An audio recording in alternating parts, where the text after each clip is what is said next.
El florecimiento de la vida es un fenómeno cotidiano, pero ¿qué nos hace tan afortunados en la Tierra para que podamos celebrar la vida todos los días? ¿Por qué no sucede lo mismo en ninguno de los planetas conocidos? Una de las diferencias más notables de la Tierra con respecto a otros planetas es su respirable atmósfera y su temperatura. Si tomamos en cuenta la distancia del planeta al Sol y el albedo planetario, la temperatura efectiva de la superficie terrestre sería de unos 18 grados centígrados, bajo cero, un valor muy diferente de los confortables 15 grados centígrados de la temperatura típica de la superficie del planeta. Es la atmósfera terrestre la que propicia una temperatura soportable y la que, durante millones de años, ha permitido el nacimiento de la vida.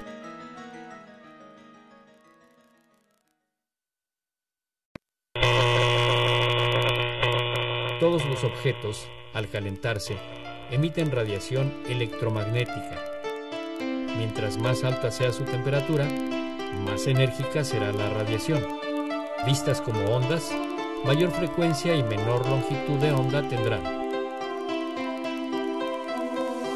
La atmósfera terrestre es prácticamente transparente a la luz solar.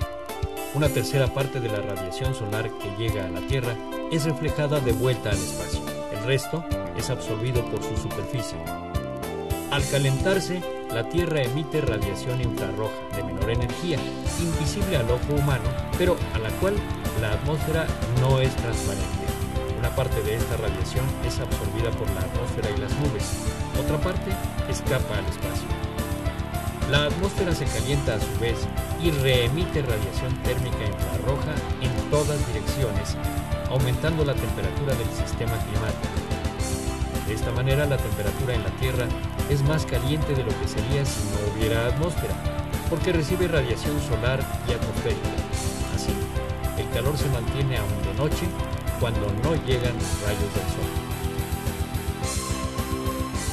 Cuando se empezaron a estudiar las propiedades que hacen que nuestra atmósfera sea tan habitable, no se encontró mejor analogía que un invernadero. En realidad, lo que pasa en la atmósfera no es lo mismo que lo que pasa en un invernadero. Al calentarse el aire, tiende a subir y es reemplazado por aire más frío.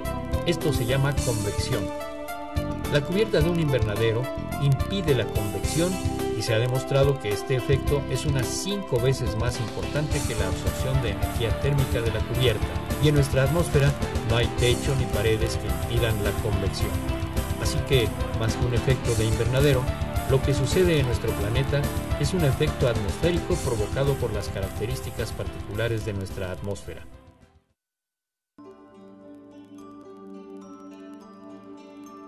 De todos los gases que componen la atmósfera, solo el 1% absorbe la radiación térmica terrestre. Es decir, solo este minúsculo porcentaje es responsable del llamado efecto invernadero, por lo que los gases que lo provocan los llamaremos gases de invernadero. Entre estos, los más importantes son el vapor de agua y el dióxido de carbono. Es claro que en la medida en que estos gases aumenten en nuestra atmósfera, el efecto invernadero aumentará.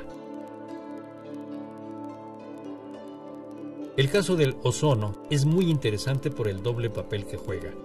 En la troposfera, donde ocurren los eventos atmosféricos más importantes, el ozono es un gas de invernadero, además de que es un contaminante dañino para la salud. En cambio, en la estratosfera, el ozono bloquea la radiación ultravioleta. La contaminación ha provocado que disminuya el ozono estratosférico, que es vital para la salud humana, y se incremente el nocivo ozono troposférico. Otros ejemplos de efecto invernadero planetario los encontramos en nuestros planetas vecinos. Marte tiene una atmósfera muy tenue, insuficiente para mantener una temperatura a niveles aceptables, y además su atmósfera no puede filtrar los letales rayos ultravioleta. Es un ejemplo de efecto invernadero al mínimo. Por otra parte, Venus, con su atmósfera 90 veces más densa que la nuestra, repleta de dióxido de carbono y otros gases venenosos, tiene una temperatura tan alta que la vida es imposible. Este es un ejemplo de demasiado efecto invernadero.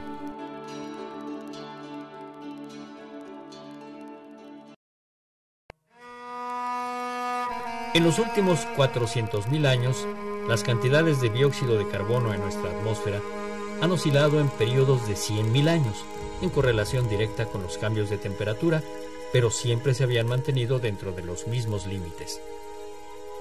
Los niveles más altos de dióxido de carbono nunca habían sobrepasado las 300 partes por millón en volumen en todo este periodo.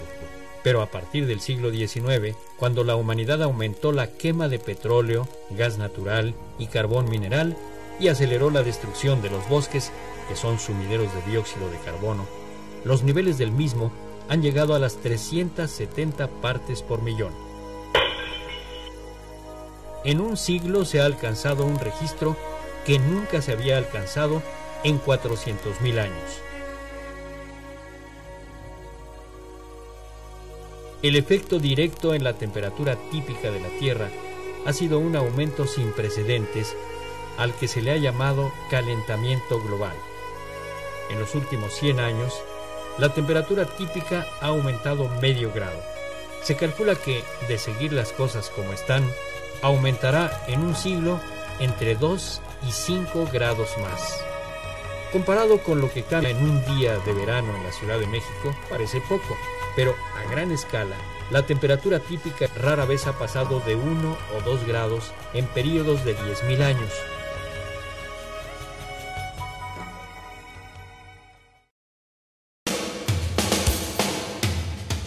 Lo más grave del calentamiento global es la velocidad en que está sucediendo, que como hemos visto no tiene precedentes en la historia del planeta. Las consecuencias son imprevisibles, pero entre lo que se ha estimado y lo que ya está sucediendo es que los polos se derritan más rápidamente y en consecuencia aumente el nivel del mar, lo que a su vez provocará inundaciones. Además, al evaporarse mayor cantidad de agua, se refuerza el efecto en la atmósfera.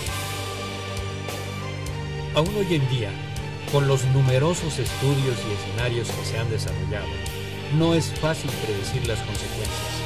El fenómeno no es simple, pero lo que es seguro es que la alteración del clima tendrá consecuencias en la forma de vida en la Tierra. Nuestra Tierra, que, gracias a la atmósfera y al efecto invernadero, es un paraíso apacible, podría convertirse en un infierno incompatible con la vida si es que lo permitimos.